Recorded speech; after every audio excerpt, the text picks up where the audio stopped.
¿qué tal amigos? ¿Cómo están? Pues hoy 21 de marzo del 2022, pues los mexicanos celebramos y es día feriado, lo que en, en Estados Unidos sería un holiday, porque nosotros es el día del nacimiento de Benito Juárez, Benemérito de las Américas, y que es uno de los personajes más importantes en la historia de México. Y es un orgullo para mí ser mexicana y hablar hoy de Benito Juárez. ¿De quién más? Eh, Cuando nosotros estábamos en la escuela, siempre era muy significativo el momento del 21 de marzo, porque ese día en todas las escuelas de México se celebra este día mediante un concurso de oratoria en el que los niños participan desde edades muy tempranas a hablar acerca de Benito Juárez. Y después pues se dan ganadores en las escuelas y es un día muy especial. No se dan clases normales, pero sí se habla siempre de este concurso de oratoria en que se platica o muchas veces se hablan de los poemas que se han hecho para don Benito Juárez. Bueno, ¿y quién fue y dónde nació? Yo sé que es conocido en todo el mundo, pero siempre es bueno refrescar una parte de la historia de México tan importante como el momento en que vivió Benito Juárez. Benito Juárez nace en Guelatao, que es una ciudad en su tiempo. Estamos hablando del siglo XIX, de 1806, para ser muy coherentes, en un pueblito que se llama Guelatao, que todavía existe desde luego, y existe la casa donde nació don Benito Juárez, que era una vivienda muy humilde, porque eso es lo maravilloso de su historia, que de una humildad total, incluso que su puerta de su casa se cuenta que estaba hecha como de carrizos de río, que hay un río cerca de donde vivía don Benito Juárez, y era pues una casa muy elemental, apenas con lo suficiente para vivir. O sea, la pobreza y la humildad en la que nace don Benito Juárez es solo una parte de la grandeza a la que va a llegar su historia personal. Él queda huérfano de ambos padres a los 3 años de edad en una ciudad como Guelatao, en un pueblito como Guelatao, que tenía prácticamente entre 24 y 25 familias. Entonces imagínense de lo que estoy hablando, son unas cuantas calles. Y de ahí el niño pues empieza a ganarse la vida pastoreando ovejas. Entonces ese es el encanto de la vida de Juárez, de su infancia, y de pronto también de el querer saber más. Él obviamente estaba únicamente hablando su lengua natal, pero su impulso era crecer, era entender, saber. Y fue un niño brillante, prácticamente desde los 12 años que se traslada a la ciudad capital de Oaxaca, que es Oaxaca, y allí comienza él a querer estudiar. Y siendo o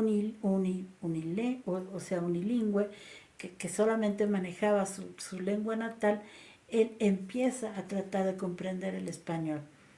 Y lo logra siempre sin que nadie se lo enseñe, simplemente de escuchar el español, él pronto empieza a hablar ya el español, lo cual le da otra categoría, y él lo que más quería era estudiar.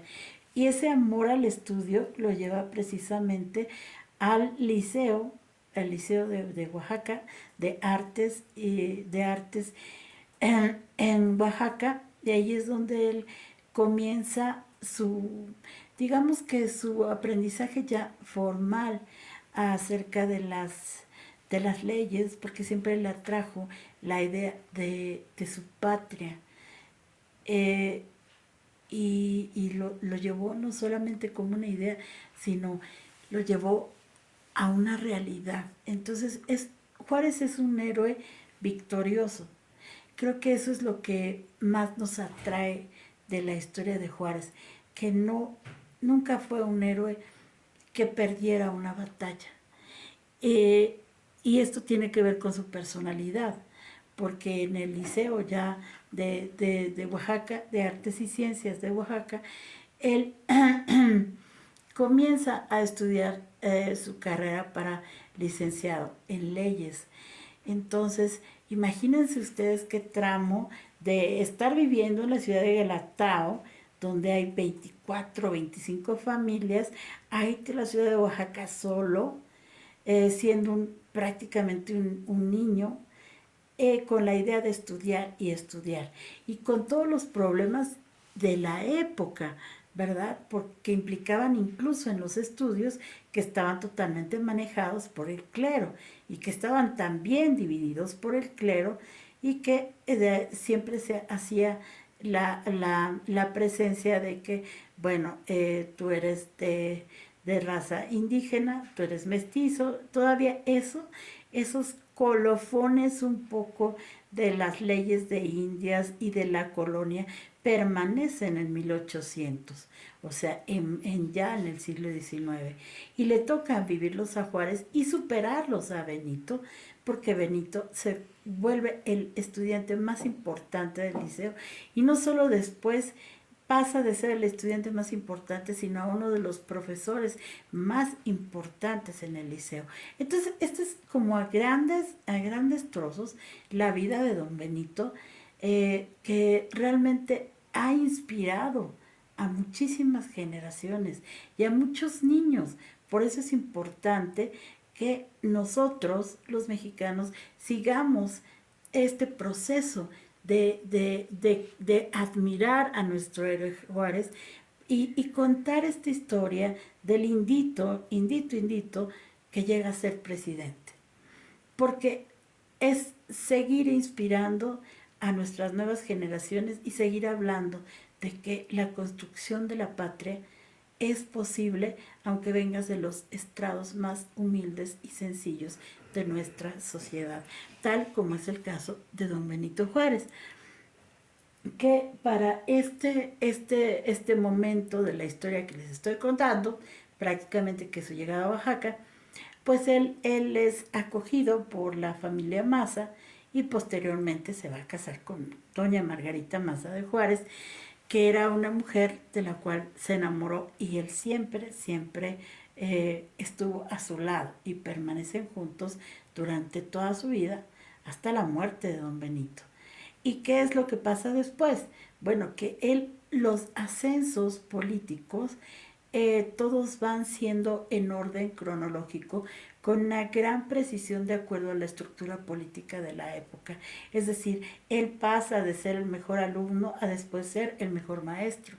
De allí a ser prácticamente el gobernador de su estado, de Oaxaca, y así va ascendiendo de una manera políticamente correcta hasta llegar a ser presidente, no en este caso no por una votación, sino por una ausencia de el presidente, porque hay una disidencia allí y en ese momento él por ser el ministro de gobernación y por haber tenido ya diferentes cargos políticos, gracias a sus estudios, él es quien tiene que ser el presidente.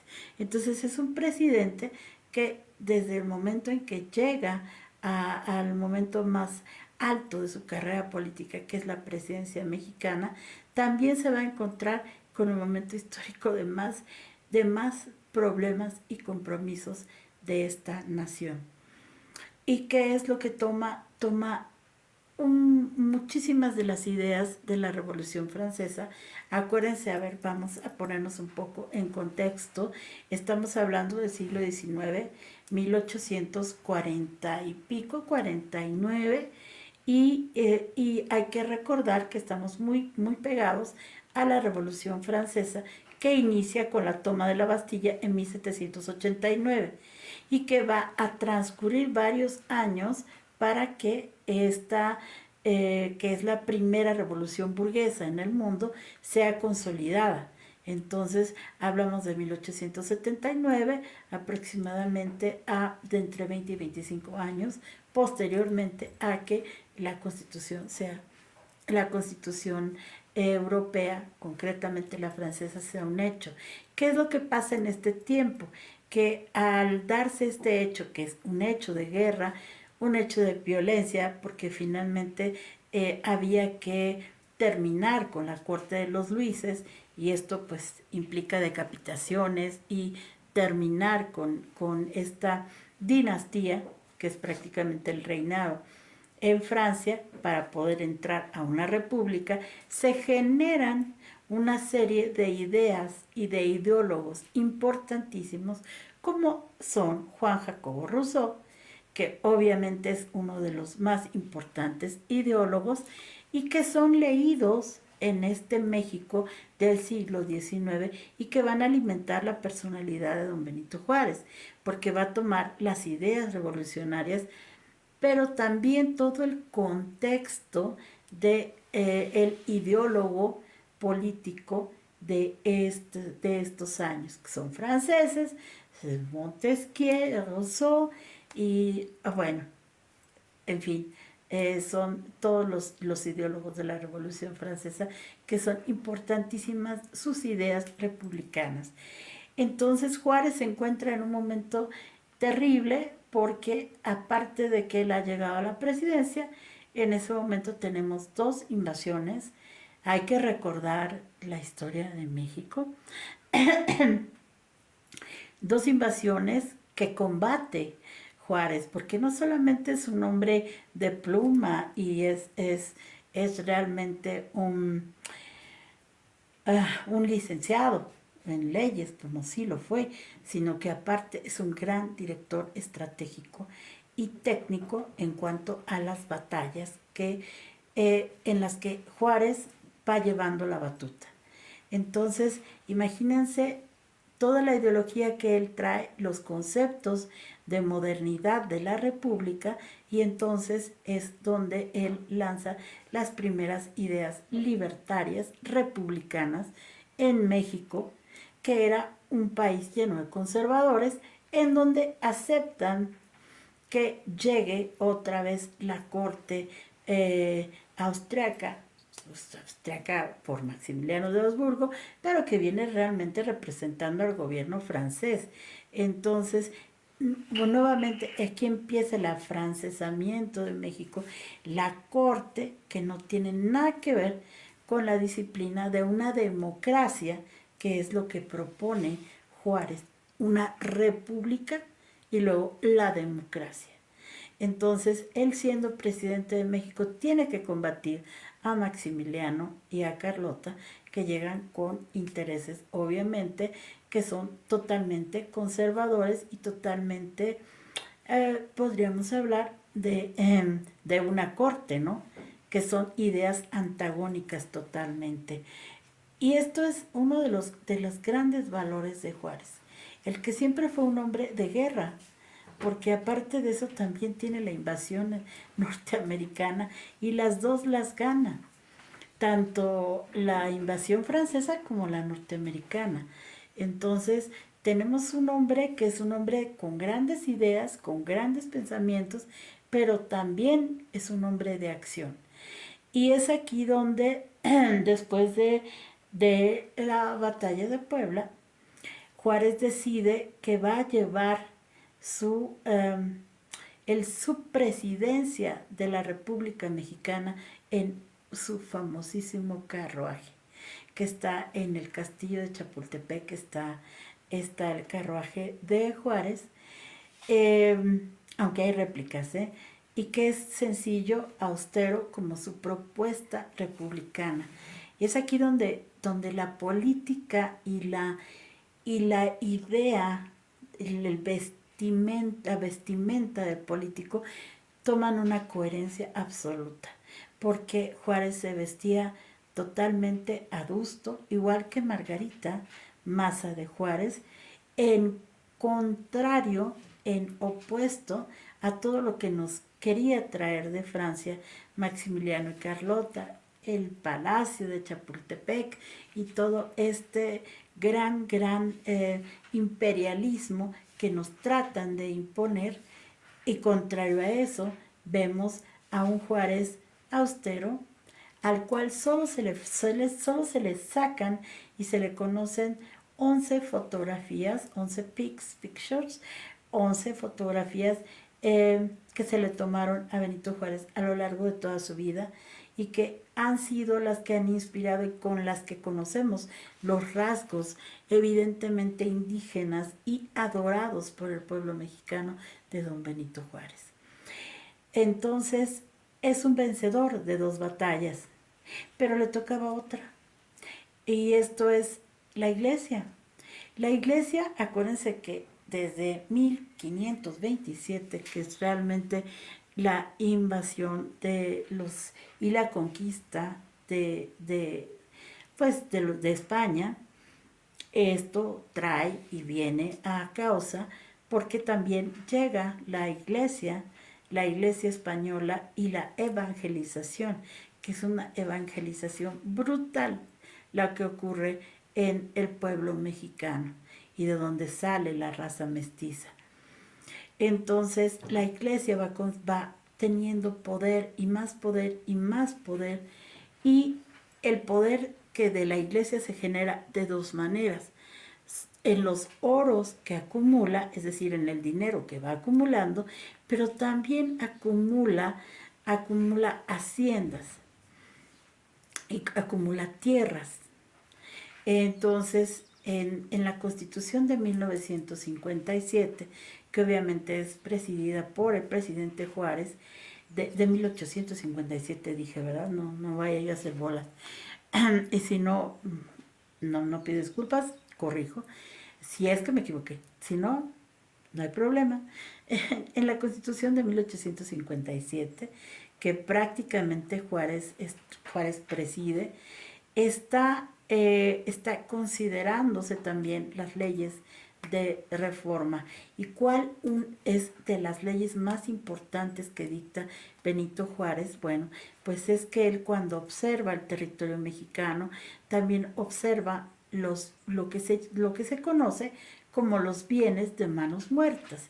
Y los bienes de manos muertas eran aquellos que poseía la iglesia, pero que no generaban ningún tipo de economía, porque efectivamente no era más que posesión y acumulamiento de tierras que no generaban ni movían la economía. Entonces, ya para estos años, para el siglo prácticamente XIX, decimonónico, en México pues ya está totalmente, todos somos católicos en el siglo XIX, y ya la religión católica ya está metida en el alma de todo el mundo, incluso del propio Benito Juárez, porque ¿en dónde más podía estudiar Benito Juárez si no es que era precisamente en las escuelas, y todas las escuelas estaban en poder de la iglesia? Entonces, él recibe también de estas cositas que poco se sabe de don Benito Juárez, es que también recibió toda la instrucción eclesiástica y durante muchos años. O sea, él pudo haber sido licenciado, pero también pudo haber sido cura, respecto a su gran conocimiento que tenía de la historia de la religión, de la historia de la iglesia, porque le fueron dadas casi al mismo tiempo con lo que se compartió después, con sus ideas liberales y todo lo que él estudió por su parte, pero básicamente sus estudios estuvieron orientados por la religión católica. Por lo tanto, Juárez era católico, y a pesar de sus actitudes liberales, que siempre ha sido conocidas por ellas, él era profundamente católico e iba a misa. Además era un católico, que siempre fue muy reconocido por cumplir todas las leyes de su religión. Entonces, pues nos encontramos que esto es perfectamente coherente dentro de un héroe como Juárez, porque él podía saber distinguir que los bienes de manos muertas eran nocivas para la economía de una nación que despega, y eso no tenía nada que ver con el momento de su catolicismo. Supo distinguirlo y muy bien, aunque era totalmente anticlerical. Y él es gracias a Juárez que estas leyes de las manos muertas, que está en las leyes de reforma precisamente, pues se da con, con la expulsión de los jesuitas de la Ciudad de México y de todo el territorio nacional. Él hace un decreto en donde expulsa a los jesuitas. ¿Por qué a los jesuitas y no a los jerónimos y no a los franciscanos? Porque los jesuitas, en primera, por su condición religiosa, son quienes más hábilmente han aprovechado la sabiduría de la iglesia, y por otro lado eran las haciendas más grandes, pertenecían a la facción de los jesuitas. Entonces se da la expulsión de los jesuitas, y entonces claro, el rango de Juárez se eleva, porque entonces esta economía se vuelve activa, porque él empieza a mover todas estas tierras que no tenían ninguna idea, ni nada pasaba en ellas a nivel comercial.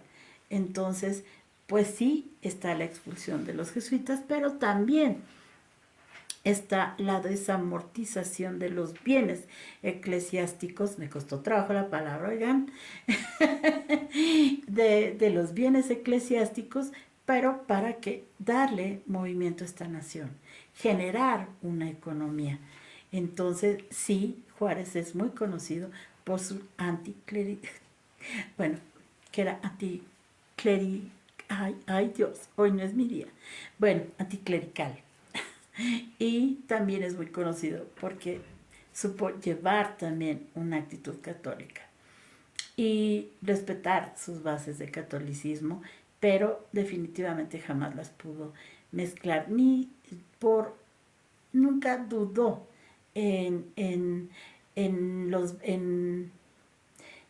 trasquilar prácticamente los bienes de la iglesia, porque él sabía que esto era benéfico para una nación que realmente estaba construyendo Benito Juárez en la parte de no ser conservador, sino lo contrario, ¿no? Un ser que iba de ser demócrata, liberador, y sobre todo pasar a la historia como un personaje que siempre tuvo acción, tanto acción bélica como acción dentro de del sistema de las ideas políticas de esta nueva nación que se forjó a partir de Benito Juárez. A partir de un hombre que regresa y reingresa de este propio semiexilio, de llevar su gobierno en un carruaje, lo cual a mí me parece genial, porque él donde iba llevaba además a todos sus personajes importantísimos, de los cuales él se rodeaba para seguir gobernando México. Una gubernatura que nunca perdió, y no le importó llevarla hacia el norte en el carruaje. Y a propósito del carruaje, les recomiendo, es muy difícil de adquirir, pero ojalá pudieran recordarla o conseguirla de alguna manera. El carruaje fue una historia de Miguel Sabido que llevó a cabo Ernesto Alonso, y que es precisamente en telenovela histórica, cuando Alonso hace las telenovelas históricas, toma esta faceta exactamente en donde la salida de Puebla hacia el norte, en donde existe la presidencia itineraria de don Benito Juárez. Es este momento del carruaje el que toma la telenovela, y que es prodigiosa la producción, ni más que decir de la escritura de Sabido, que es verdaderamente un genio, en lo que él hace. Miguel es un genio en eso y en mil cosas más, pero una de sus telenovelas tal vez más queridas por el pueblo mexicano sean dos: es La Tormenta y desde luego El Carruaje. Yo pienso, es mi idea según los ratings que yo alcancé a ver. Entonces es bueno también darse cuenta de la influencia de Juárez, incluso en una televisión de una estructura como, como lo es Televisa, y sin embargo fue un gran éxito. Entonces, gracias a Juárez tenemos esta república, y, y Juárez siempre fue un libertador de todo y un héroe que ganó. Entonces, por eso famosísima su frase de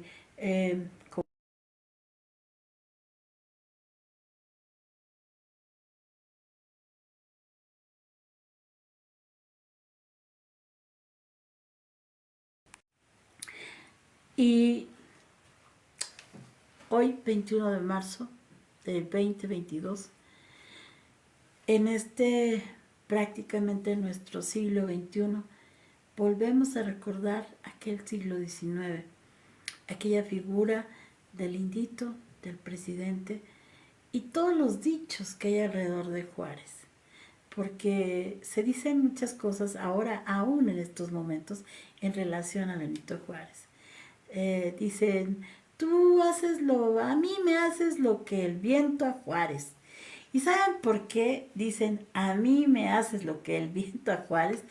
Porque su espíritu siempre fue indomable. O sea, Juárez nunca dudó. O sea, era un hombre sabio, realmente. Y es un héroe en toda la extensión de la palabra mexicana. Él era tácticamente y estratégicamente impecable. En las guerras que batalló con los ejércitos que se unieron a Juárez, que muchas veces se unían a Benito Juárez por su personalidad, y porque sabían que era un mexicano. Todo esto fue muy importante en su guerra contra los franceses.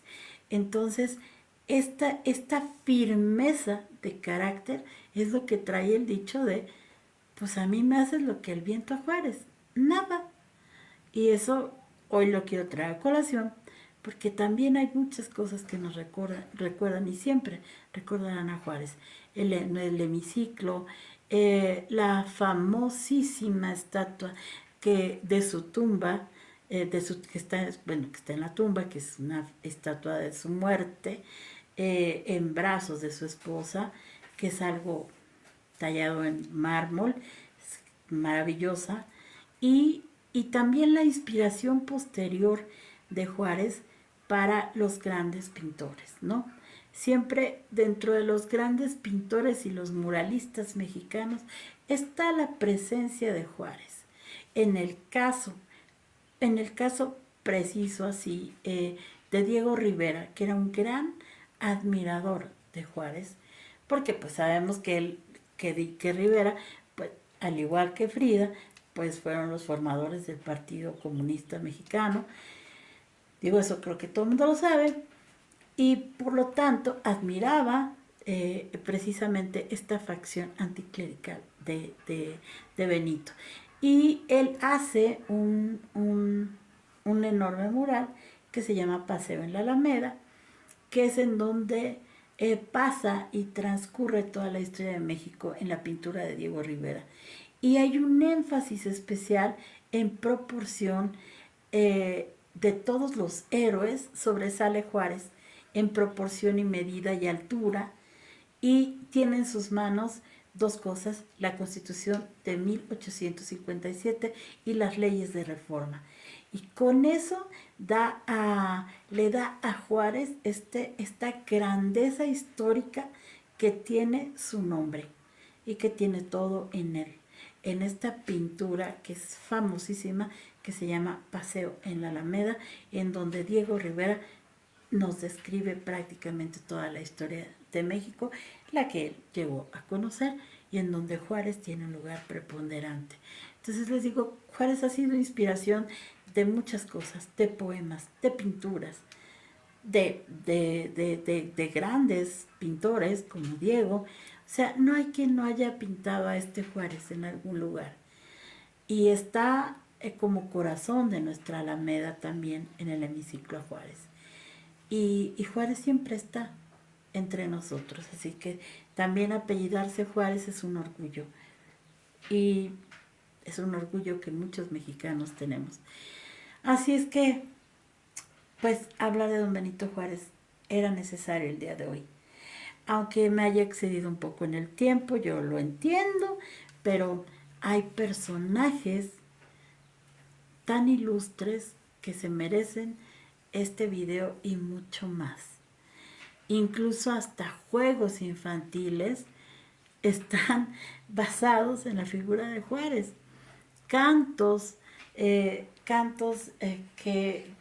no tienen nada que ver, que también lo mencionan, pero es esta manera en que la figura de Juárez se populariza y llega, a pesar de los años, a ser tan actual. Porque si hoy tenemos el presidente que tenemos, la república que tenemos y el liberalismo que tenemos, es porque existió un Benito Juárez que sí, que siempre estaba a la vanguardia en su pensamiento y a la vanguardia en las fuerzas. Es un hombre fuerte. Por eso, pues a mí también la gente que no me quiere me hace lo que el viento Juárez, los puros mandados. Muchísimas gracias por haber estado conmigo en este 21 de marzo, día del natalicio de don Benito Juárez. Muchísimas gracias y pásenla excelente porque hoy es un día muy hermoso en general. Gracias, muchas gracias. Mi corazón es suyo.